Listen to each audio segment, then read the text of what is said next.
فعلا عندنا جوج اصابات في المنتخب. الاصابه الاولى ديال مزراوي كي شفتوا في المباراه الاخرى ضد كرواتيا.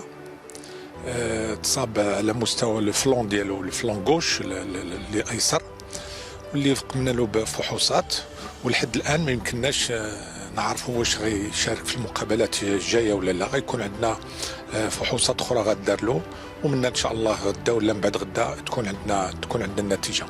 فيما يخص اللاعب اشرف، اللاعب اشرف كيف شفتوه في واحد لو سبرينت حس بواحد الالم في الفخذ ديالو وكمل المباراه ديالو.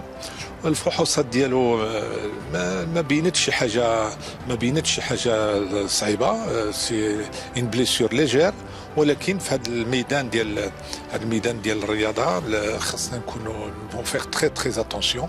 غدا نعاودوا له فحوصات اخرى وعاد نقرروا. باقي اللاعبين الاخرين الحمد لله كلهم في صحه جيده، ونتمناو باش تكون المقابله الجايه مزيانه والنتيجه ان شاء الله تكون في صالحنا.